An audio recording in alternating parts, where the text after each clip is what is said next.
हनुमान जी ने कहा कि रावण तेरा दिमाग तो ठीक है, बौद्धिक क्षमता तो 10 गुनी है, 10 सिर हैं तेरे, पर दिल खराब है।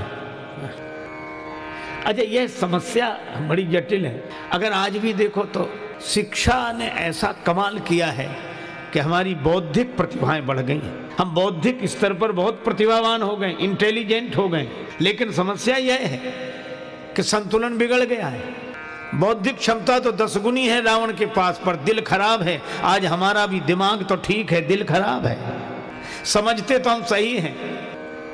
अच्छा, जब कोई बात सही समझ में आती तो सिर हिलता है कि नहीं? जब कोई कहते बात ठीक है तो ऐसे कहते हाँ ठीक है, मतलब सिर स्वीकार कर रहा है कि बात ठीक है, पर बाहर से सिर स्वीकार करता है, भीतर बैठा है मन वो कहता तुम कितनी सिर हिलाओ, मानना तो हमें है। समस्या असल में समझ की नहीं है। अच्छा, आज कौन ऐसा है जो समझता ना हो? अच्छा चलो, हमेशा से लोग समझते रहे हैं।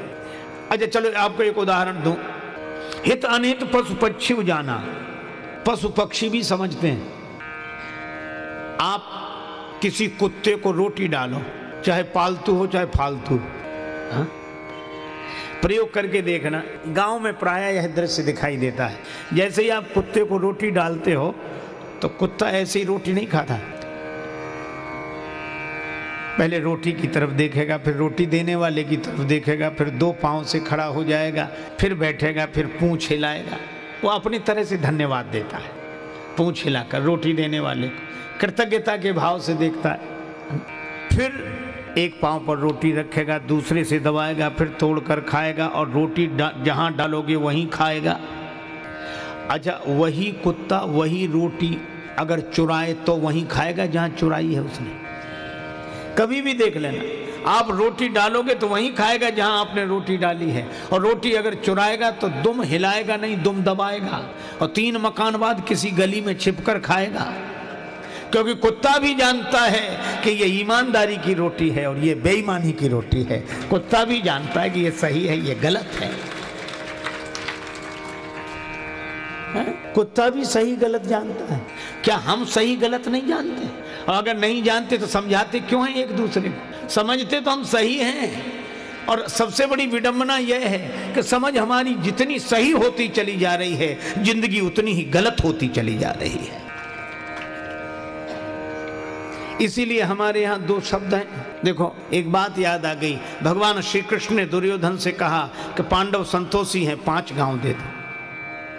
दुर्योधन ने कहा सूची अग्रम नैव दास्यामि बिना युद्धेन केशव, सुई की नोक के बराबर जमीन भी बिना युद्ध के नहीं दूंगा।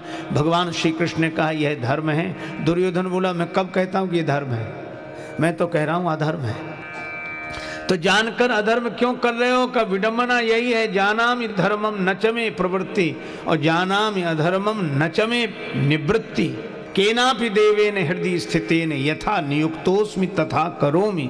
मैं जानता हूं कि धर्म क्या है, पर उसमें मेरी प्रवृत्ति नहीं है, और मैं जानता हूं कि अधर्म क्या है, उससे मेरी निवृत्ति नहीं है। कोई ऐसी जबरदस्त ताकत मन में बैठी हुई है, जैसा नियोजित करती है मैं वैसा करने के लिए विवश हो जाता हूं। अच्छा, दुर्योधन ने जो बात कही है वो हम सबके लिए प्रेरणादायी है। कौन नहीं जानता कि ये काम गलत है, फिर करता क्यों है? विवश है। किससे विवश है?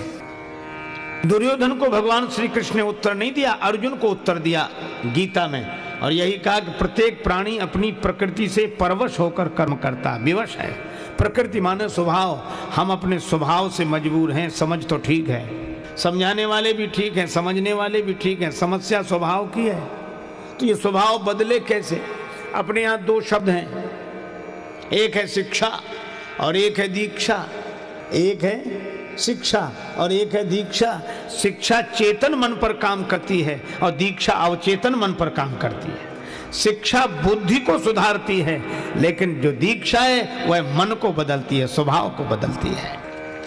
हम लोग शिक्षा सीख गए, दीक्षा का हमें पता नहीं। अच्छा, ऐसे भी कई संत हुए जिन्हें जो शिक्षित नहीं थे पर उनके जीवन में दीक्षा थी, इसलिए वे बोलकर तो नहीं बता पाते थे लेकिन जिंदगी सही जीते थे।